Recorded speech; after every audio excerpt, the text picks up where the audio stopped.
প্রিয় ভাইয়েরা, শাইখ আহমদুল্লাহ চলে আসবেন ইনশাআল্লাহ। আজকে আমি সংক্ষিপ্ত সময়, শাইখ চলে আসবেন ইনশাআল্লাহ, তার আগে আপনাদের কাছে একটা পয়েন্টে কথা বলতে চাই। ইন্নাল হামদুলিল্লাহ আলহামদুলিল্লাহি নাহমাদুহু ওয়া নাস্তাঈনুহু ওয়া নাস্তাগফিরুহু ওয়া নু'মিনু বিহি ওয়া নাতাওয়াক্কালু আলাইহি ওয়া নাউযু বিল্লাহি মিন শুরুরি আনফুসিনা ওয়া মিন সাইয়্যাতি আ'মালিনা।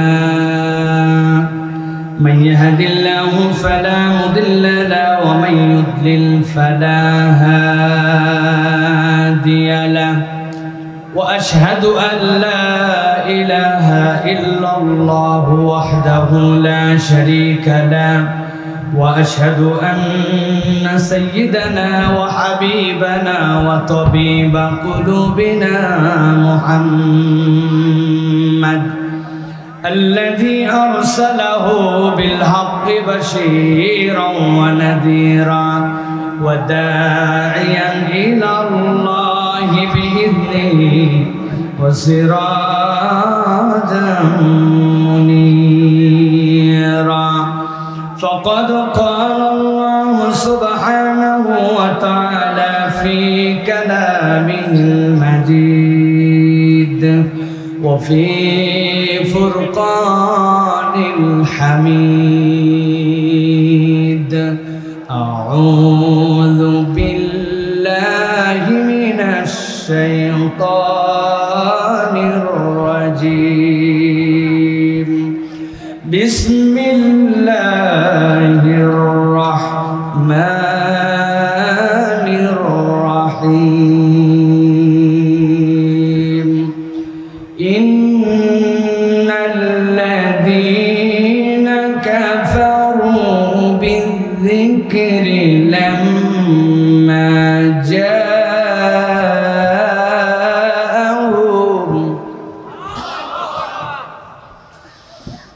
لما جاءهم وإنه لكتاب عزيز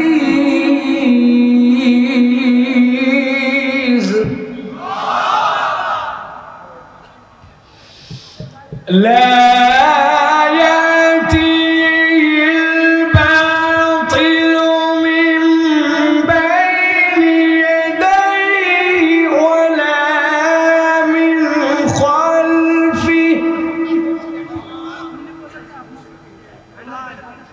ولا من خلفه تنزيل من حكيم حميد. وقال الله سبحانه وتعالى آمرا ومخبرا للمؤمنين والمؤمنات إلى يوم القيامة إن الله وملائكته يصلون على النبي يا أيها الذين آمنوا صلوا عليه وسلموا تسليما. اللهم صل على محمد وعلى آل محمد كما صليت على إبراهيم وعلى آل إبراهيم إنك حميد مجيد. اللهم بارك على محمد وعلى آل محمد كما باركت على إبراهيم وعلى آل إبراهيم إنك حميد مجيد. الحمد لله. দয়াময় মেহেরবান মাহবুদ আল্লাহ রাব্বুল আলামিনের কাছে কৃতজ্ঞ হচ্ছি যে আল্লাহ রাব্বুল আমিন আমাদেরকে আজকের এই মোবারক মাজলিসে আসার বসার তৌফিক, যোগ্যতা, সুস্থতা, মন মানসিকতা, পরিবেশ পরিস্থিতি দান করলেন। সে আল্লাহ রাব্বুল আলামিনের কাছে আমরা কৃতজ্ঞ হই। সকলে পড়ি আলহামদুলিল্লাহ। দরুদ এবং সালাম বর্ষিত হোক মানবতার মহান মুক্তির দূত আকায়ে নামদার তাজদারে মদিনা আপনার আমার প্রিয় রাসূল জনাবে মুহাম্মদুর রাসূলুল্লাহ সাল্লাল্লাহু আলাইহি ওয়াসাল্লামের প্রতি পৃথিবীর সবচেয়ে জটিল এবং কঠিন রোগ কোরআন আইডেন্টিফাই করছে। পৃথিবীর সবচেয়ে কঠিন রোগ, এই রোগের নাম হচ্ছে কসওয়াতুল কলব, অন্তরের কাঠিন্য। পৃথিবীর সবচেয়ে কঠিন রোগের নাম কি বলেন? কি নাম? পৃথিবীর সবচেয়ে জটিল রোগ অন্তরের কাঠিন্য। আজকে আমরা অন্তরের কাঠিন্য কি কারণে হয় এবং অন্তরের কাঠিন্য হলে কি সমস্যা হয় আর এখান থেকে বের হওয়ার পদ্ধতি কি, এর উপরে আমি আপনাদের কাছে 20 মিনিট একটুখানি কথা বলতে চাই। আমার যারা ভাইয়েরা আসছেন অনুরোধ করবো একটু দিল লাগায়া আমরা এই কথাগুলো যেন শোনার চেষ্টা করি। আল্লাহ রাব্বুল আলামিন কোরআনুল কারীমের মধ্যে বলছেন দুনিয়ার মানুষের জন্য, সূরা আলে ইমরানের মধ্যে আল্লাহ বলছেন ইয়া আইয়ুহাল্লাযীনা আমানুত্তাকুল্লাহ হাক্কা তুকাতিহি ওয়া লা তামুতুন্না ইল্লা ওয়া আনতুম মুসলিমুন।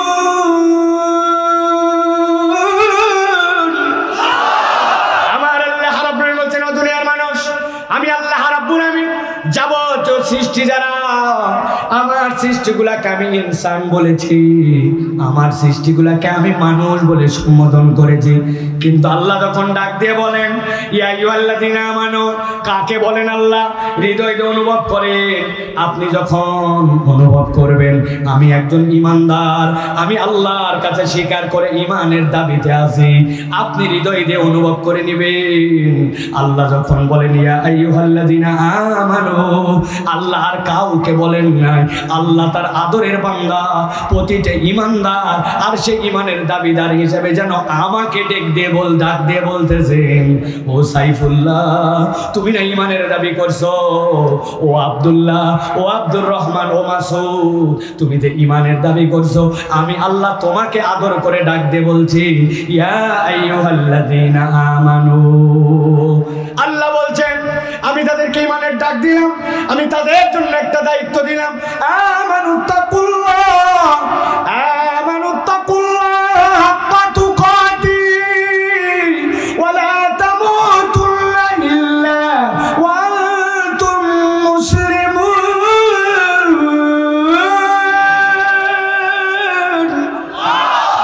আমি আল্লাহ দায়িত্ব দিলাম, আল্লাহকে ভয় করো, আল্লাহ রাব্বুল আলামিনকে ভয় করো, তাকওয়ার পথ অবলম্বন করো। আর আমি আল্লাহ বললাম ওয়ালা তামুতুন্না, কখনো তোমরা মৃত্যুবরণ করো না।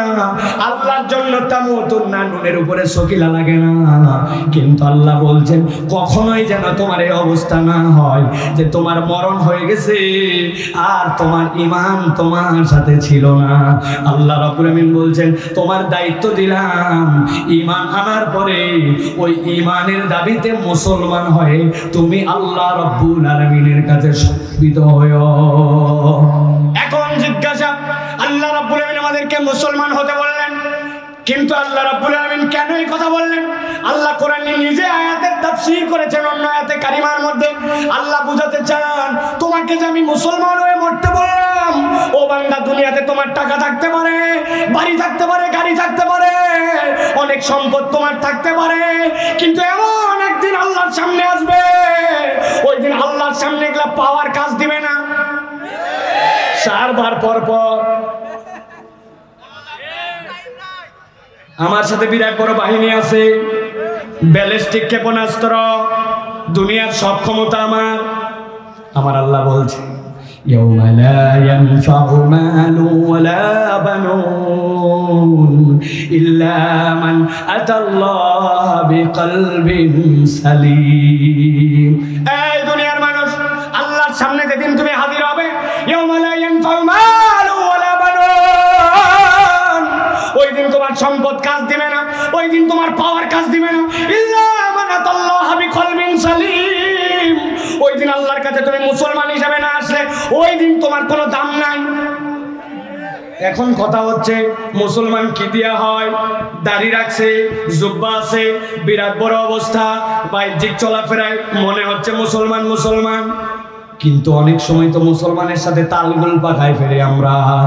রবীন্দ্রনাথ ঠাকুরের কেউ যদি নাম না জানতো তাহলে ওর যে জুব্বা ছিল আর যে বড় দাড়ি সর্বোচ্চ বলতে পারতো মোষটা একটু ছোট করা দরকার, তাহলে পুরা ঠিক হতো। কিন্তু বুজুর্গ মানুষ হয়তো সময় পায়নি জন্য মোষ কাটে নাই, না চিনলে তাই বলতো, ঠিক না? তার মানে আপনার এইটাতে বুজুর্গি হয় না। বুজুর্গির জায়গা আপনার অন্তরটা ঠিক করা লাগবে। আল্লাহ রাব্বুল আলামিন বলছেন এই জন্য দুনিয়ার মানুষ ভালো করে খেয়াল করো, আলাম ইয়ানি লিল্লাযিনা আমানু আন তাখশা কুলুবুহুম লিযিকরিল্লাহ। এত ওয়াজ এত কথা বলার পরেও তোমাদের কি সময় হয় না আল্লাহর জিকিরে তোমাদের অন্তরটা একটু নরম করা? কেন আল্লাহ এই কথা বললেন? অন্তর কেন আপনার নরম করতে হবে? আপনার অন্তর নরম না করলে সমস্যা কি? আর আপনার অন্তর যদি আপনি নরম বানাতে চান কেমনে সম্ভব?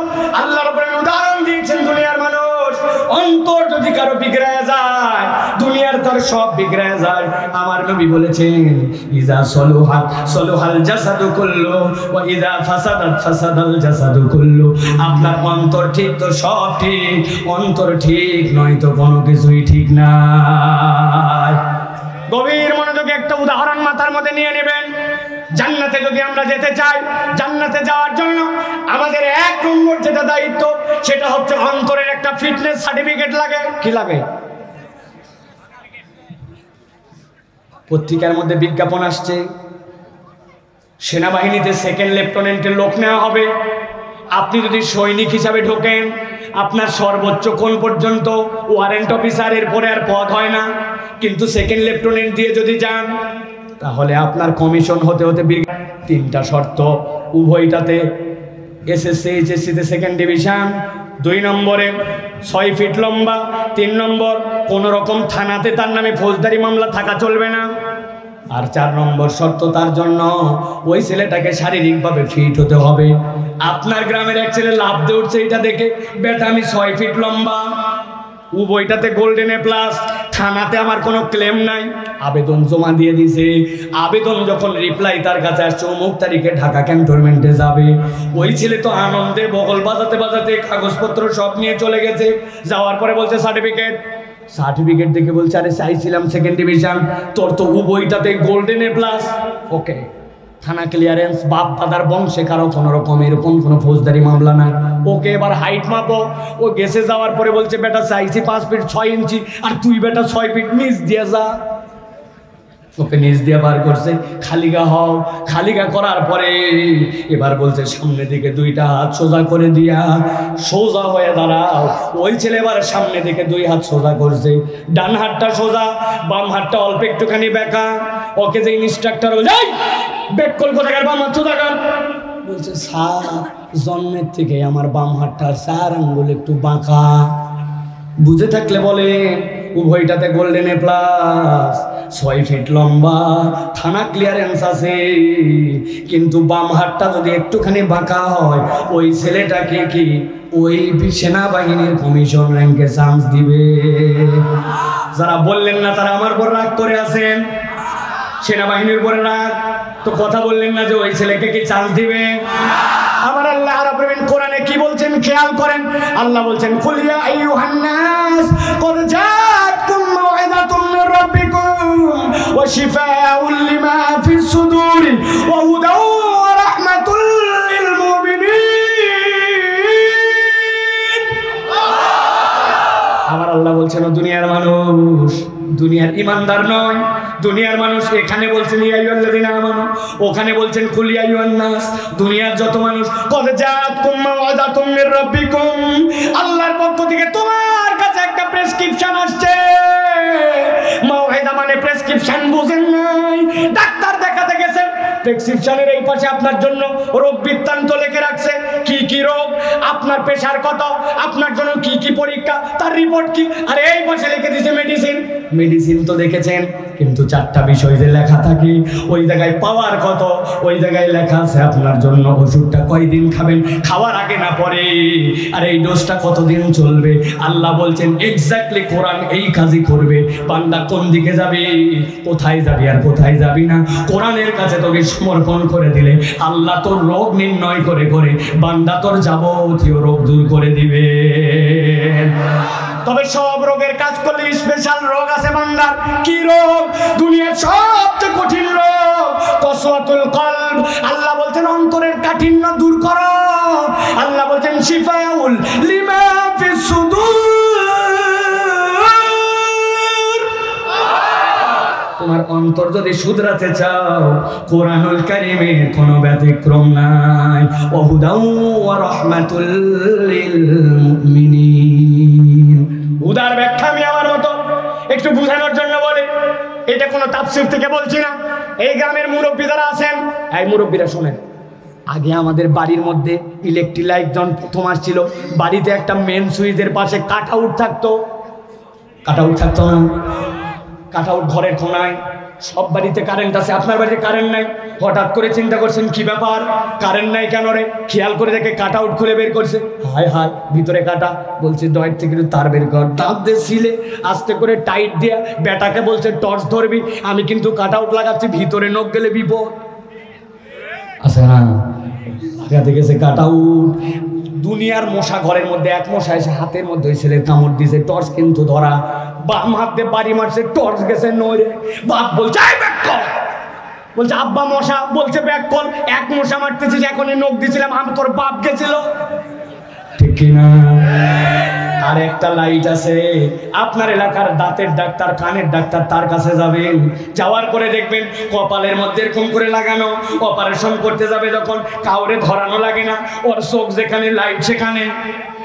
আমার আল্লাহ বলছেন হুদাউ ওয়া রাহমাতুল লিল মুমিনিন। এই কোরআন তোমার জন্য এমন হুদা, এমন আলো, কারো সহযোগিতা লাগবে না। যার অন্তরে আছে, যেইখানে তোমার আলো দেওয়া লাগবে ওইখানেই তোমার জন্য ওই আলো জ্বলে উঠবে। দেখতে পান না আলো, বিশ্বাস করেন আলো আছে? আন্দাজি বলেন না, উদাহরণ দিয়ে বুঝাবো, আন্দাজি বলেন না। যাওয়ার সময় মুরইলদে যখন এদিকে যারা আসছেন ওদিকে যাবেন, এদিকে দুপচাচিয়ার লোক যাবেন, খেয়াল করবেন রাস্তার পাশে কতগুলো সাইনবোর্ড আছে, 3 কোণা 4 কোণা এইরকম করে চিহ্ন দেওয়া আছে। সামনে স্পিড ব্রেকার, সামনে ডানে মোড়, সামনে বাজার, সামনে মসজিদ, জোরে চলেন আস্তে যান। দিনের বেলা আলো জ্বলে, ওর ভিতরে আলো আছে তো।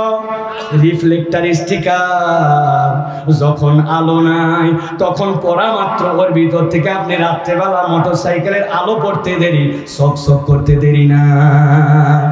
আব্বার সাথে প্রথম পার হচ্ছিলাম যমুনা সেতু, যখন উদ্বোধন দারুস সালামে যাচ্ছি, আমি তো পুরা যমুনা সেতু দেখি প্রত্যেক খুঁটির গোড়ায় আলো, কিন্তু আলোর পরে পিছনে যখন এরকম করে তাকাই, আব্বাকে বললাম আব্বা এত তাড়াতাড়ি আলো বন্ধ হয় কেমন করে? আমাদের গাড়ি পার হওয়ার পর আলো বন্ধ হয়। আব্বা বলছে বোকা ছেলে, আলো বন্ধ হয় না, ওটা একটা স্টিকার লাগানো আছে, আলো পড়লে জ্বলে, যেই আলো পড়বে নতুন তারটাই জ্বালাবে।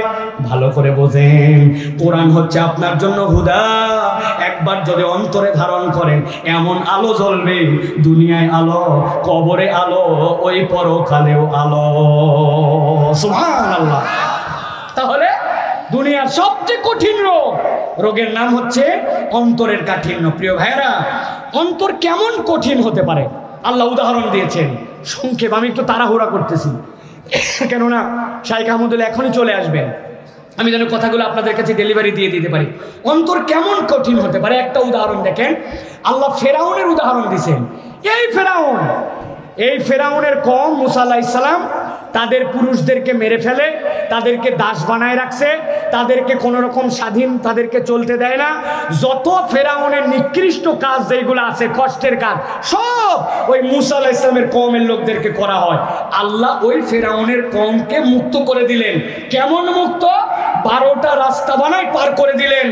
আল্লাহ দেখালেন ফেরাউন ডুবে গেছে, ফেরাউন শেষ। কিন্তু আল্লাহ বলছেন অন্তর কঠিন কেমন হতে পারে দেখো। আল্লাহর জ্বলন্ত নিদর্শন দেখার পরেও তারা কি করলো? সুম্মা কাসাত কুলুবুকুম মিন বাদি যালিকা ফাহিয়া কাল হিজারাতি আও আশাদ্দু কসওয়া। আল্লাহ বলছেন আল্লাহর এইরকম ডাইরেক্ট নিদর্শন দেখার পরেও ওদের অন্তরটা পাথর অথবা পাথরের থেকেও বেশি শক্ত হলো। নাউজুবিল্লাহ বলেন। কি শিক্ষা?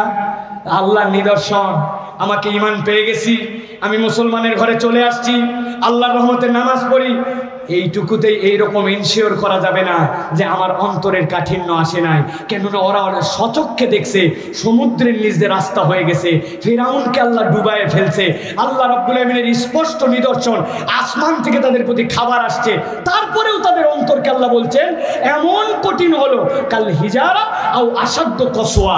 তার মানে আল্লাহর নিয়ামত আসার পরেও যদি আল্লাহর অনুগ্রহ না আসে আর ওই অন্তরের সঠিক পরিচর্যা না হয়, তাহলে আমাদের অন্তর পাথরের মতো হয়ে যেতে পারে, ঠিক কি না প্রিয় ভাইরা? এরপরে আমি আপনাদের কাছে বলবো প্রিয় ভাইরা, আল্লাহ রাব্বুল আলামিন বলছেন, বলবেন হুজুর অন্তর কঠিন হলে কি সমস্যা? অন্তর কঠিন হলে কি সমস্যা? আল্লাহ রাব্বুল আলামিন কোরআনুল কারীমের মধ্যে বলেছেন, আল্লাহ বলছেন নবী আপনি জানায় দেন, আমি তো বান্দার বাহ্যিক রূপ দেখি না, আমি কি দেখি? আমি আল্লাহ রাব্বুল আলামিন দেখি লা কুলুবিকুম ওয়া আমালিকুম, আমি তো বান্দার অন্তর দেখি আর আমল দেখি। সুতরাং বাহিরের সৌন্দর্য, বাহিরের গেটআপ সেটআপ এইগুলো আল্লাহর কাছে মূল্যায়ন নাই। অতএব গেটআপ সেটআপে যদি পরিবর্তন করতে হয় তাহলে আমাদের অন্তরের গেটআপ সেটআপ পরিবর্তন করা লাগবে। লম্বা টুপি পরে ঘোরে, এত বড় দাড়িওয়ালা, কিন্তু মুনাফিকের বাচ্চা মুনাফিক, ইসলামী কাজে বাধা দেয়, মুসলমানদের বিপক্ষে তলে তলে খেলে, এরকম টুপিওয়ালা দাড়িওয়ালা মুনাফিক আছে কিনা? শত শত মুনাফিক শব্দটাই তো আসছে নাফাকুন থেকে। মাশাআল্লাহ, শাইখ আহমদুল্লাহ চলে আসছেন। নারায়ে তাকবীর। হয় নাই? নারায়ে তাকবীর, নারায়ে তাকবীর। শাইখ আহমদুল্লাহর আগমন, শাইখ আহমদুল্লাহর আগমন চাটখোর গ্রামবাসীর পক্ষ থেকে, বগুড়াবাসীর পক্ষ থেকে, আজকের মাহফিলের উপস্থিতির পক্ষ থেকে, যুবকদের পক্ষ থেকে, তরুণদের পক্ষ থেকে, ইসাকের পক্ষ থেকে শাইখ আহমদুল্লাহর আগমন। নারায়ে তাকবীর। আর একজন এখানে আসবে না, স্বেচ্ছাসেবকরা সব মানুষকে পিছায় দাও, স্টেজ থেকে চেয়ার দেন একটা, শাইখের জন্য একটা বাস চেয়ার হবে এখানে, একটা প্লাস্টিকের চেয়ার আছে, ভাইয়েরা ভিতরে বসেন। সবচেয়ে কঠিন রোগ, ওই রোগের নাম কি? অন্তরের কাঠিন্য। এক নম্বর লক্ষণ, আমার অন্তর কঠিন হয়েছে, এর লক্ষণ কি? এক নম্বর লক্ষণ, আল্লাহর ইবাদত উপভোগ করতে না পারা। নামাজ কালাম পড়ি, রোজা রাখি, আমল করি, তাসবিহ পড়ি, কিন্তু আমার অন্তরের মধ্যে উপভোগ করি না। ইমাম সাহেব একটু লম্বা তেলাওয়াত করলে বিরক্ত বিরক্ত লাগে, আছে না ভাই? একটু দীর্ঘ সিজদা দিলে ভাল লাগে না, মসজিদে যাওয়ার পরে কেন দিল টানে না, কোরআন পড়ি কিন্তু এক পাতা পড়ার পরে মনে হয় না আরেকটু আগায় যায়। এক নম্বর লক্ষণ, আল্লাহ রাব্বুল আলামিনের ইবাদত আপনি যদি উপভোগ করতে না পারেন তাহলে এইটা আপনার অন্তর শক্ত হয়ে গেছে, এটা আপনি বুঝবেন। আল্লাহ কোরআনে বলছেন ওয়া ইযা কামু ইলাস সালাতি কামু কুসালা, সূরা নিসার মধ্যে আল্লাহ বলেছেন 142 নম্বর আয়াতের মধ্যে, নামাজ তারাও পড়ে কিন্তু মুনাফিকের নামাজের চরিত্র, নামাজে দেহ আছে মন নাই। অতএব প্রিয় ভাইরা, এই যে নামাজ পড়ে আমরা দায়িত্ব মুক্ত হয়ে যেতে চাই, আমরা বলি না বিরাট দায়িত্ব ছিল, বাপরে বাপ একটা পেরেশানি মুক্ত হলাম, দায়িত্ব শেষ করলাম, এটা দায়িত্ব, তবে উপভোগ্য দায়িত্ব কিনা। আপনার নামাজ যদি আপনাকে টানে, আপনার ইবাদত যদি আপনাকে আনন্দ দেয়, আপনাকে যদি আপনার কোরআন তেলাওয়াত মনের মধ্যে তৃপ্তি দেয়, তাহলে বুঝবেন অন্তরটা নরম আছে। আর ইবাদত যদি আপনাকে উপভোগ না করায় তাহলে বুঝবেন আমাকে শুধরাতে হবে। লক্ষণ নম্বর 1। 2 নম্বর, আল্লাহ রাব্বুল আলামিনের আদেশ এবং নিষেধকে পরোয়া না করা। আল্লাহর আদেশও আমি পরোয়া করি না, নিষেধও আমি পরোয়া করি না। এইরকম টেন্ডেন্সির কতগুলা মানুষ আমরা হয়ে গেছি। হাজারবার শুনেছি যে আল্লাহর দিকে আমাকে আসতে হবে, টাকনুর উপরে কাপড়টা পরা উচিত, দাড়িটা ছেড়ে দেওয়া উচিত, পিতামাতার সাথে বেয়াদবি করা উচিত নয়, জানে না কে, কিন্তু রাখতো বাবা, সময় এখনো হয় নাই, বলে না? আল্লাহ কোরআনে বলছেন ওই মানুষগুলোর চরিত্র হচ্ছে আখলাদা ইলাল আরদ ওয়াত্তাবা হাওয়া ফামাতালুহু কামাসালিল কালব ইন তাহমিল আলাইহি ইয়ালহাস আও তাতরুকু ইয়ালহাস। আল্লাহ বলছেন এই মানুষগুলা যারা আল্লাহর আদেশ নির্দেশে পরোয়া করে না, নিজের জিন্দেগিটা দুনিয়ামুখী করে দিয়েছে, আল্লাহ বলছেন এদের চরিত্রগুলা কুকুরের মতো। কুকুরকে দাবড়ানি দিলেও হাঁপায়, না দাবড়ানি দিলেও হাঁপায়। যখন কোনো বান্দা আল্লাহর আদেশ নির্দেশ থেকে নিষেধ থেকে নিজেকে বিমুক্ত করে ইচ্ছা মতো জিন্দেগি যাপন করে, আল্লাহ বলছেন ওই মানুষগুলাকে আল্লাহ কুকুরের মতো জীবন দান করবেন। ওই মানুষ দুনিয়া আখিরাতে স্থির হতে পারবে না। অতএব আজকের থেকে সিদ্ধান্ত নেন, আল্লাহর আদেশ শুনেছি মানব, আল্লাহর নিষেধ আমার জীবন থেকে সরাই দেব। এটা 2 নম্বর। 3 নম্বর, পাপ কাজ হলেও নিজের হৃদয় দংশিত হয় না। কথা বলেন না, কথা বলেন না, মন দিয়ে পয়েন্টটা শোনেন। আল্লাহর আদেশ নিষেধ অমান্য হলেও নিজের হৃদয় দংশিত হয় না। মানুষ 2 ধরনের, আল্লাহর আদেশ নিষেধ অমান্য হয়ে গুনাহ সকলের হবে, কিন্তু গুনাহ হওয়ার পরে এক দলের হৃদয় ইনাবাওয়ালা আল্লাহর সাথে লেগে থাকে। আল্লাহ বলছেন এই লেগে না থেকে তুমি যদি ড্যাম কেয়ার হয়ে যাও, ফেরোশ্বাস হয়ে যাও, তাহলে এই অন্তর পচে গেছে, এই অন্তর শক্ত হয়ে গেছে। আল্লাহ রাব্বুল আলামিন বলেছেন আল্লাহু ইয়াস্তাবি ইলাইহি মান ইয়াশা ওয়া ইয়াহদি ইলাইহি মান ইউনীব। আল্লাহ তো হেদায়েত তাকে দেন, বান্দা ভুল করবে কিন্তু করার পরে অন্তরটা আল্লাহর সাথে লেগে থাকবে। আল্লাহ এই জন্য বান্দাদেরকে দোয়া শেখাচ্ছেন, রব্বানা আলাইকা তাওয়াক্কালনা, রব্বানা আলাইকা তাওয়াক্কালনা ওয়া ইলাইকা আনাবনা ওয়া ইলাইকাল মাসির।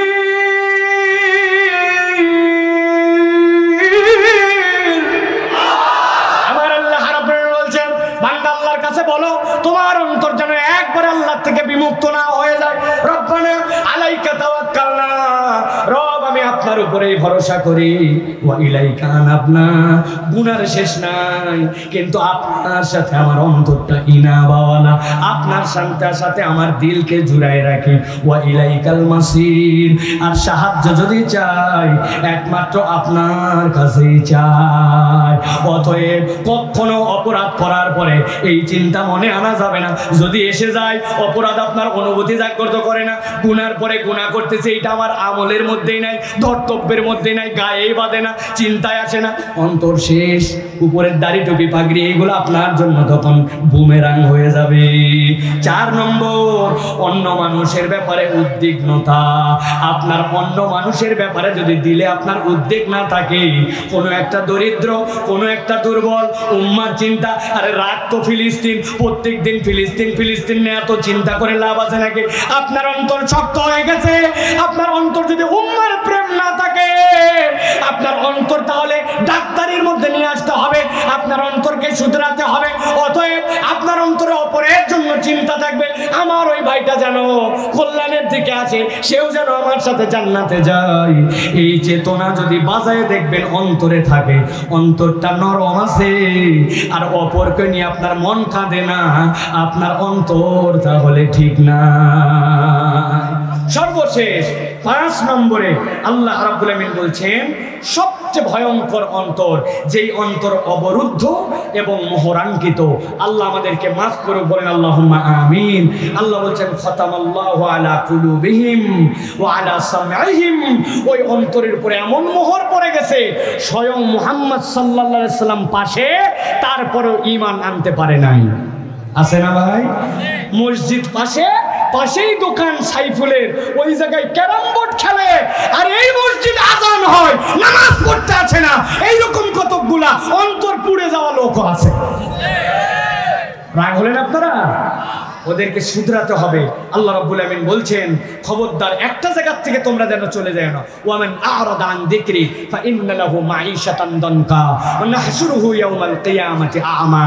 যদি আমি আল্লাহর স্মরণ থেকে নিজেকে সরাই নেই, কোরআন থেকে সরাই নেই, আল্লাহ দুনিয়াতেও জিল্লতি দিবেন, পরকালেও জিল্লতি দিবেন। কথা সংক্ষেপ প্রিয় ভাইয়েরা, আমি আপনাদের কাছে যে বিষয়টা বোঝাতে চেয়েছি, বাহ্যিক ট্রিটমেন্টে আমরা পাগল হয়ে গেছি। বাড়িটা সুন্দর হোক, চেহারা সুন্দর হোক, মোষের গেটআপটা সুন্দর হোক, টুপিটা যেন সুন্দর হয়, জামা কোট বিরাট ভাবের, দাড়ির স্টাইল বিরাট ভাবের, কিন্তু অন্তর শেষ আছে না ভাই? আল্লাহ তাআলা আমাদের অন্তরগুলাকে ঠিক করেন। যে 5টা লক্ষণ বললাম মনে রাখবেন এবং এখান থেকে আমরা যেন আমাদের জীবনকে পরিবর্তন করতে পারি, সেই চিন্তা আল্লাহ রাব্বুল আমিন যেন আমাদেরকে দান করেন। বলেন আল্লাহুম্মা আমিন।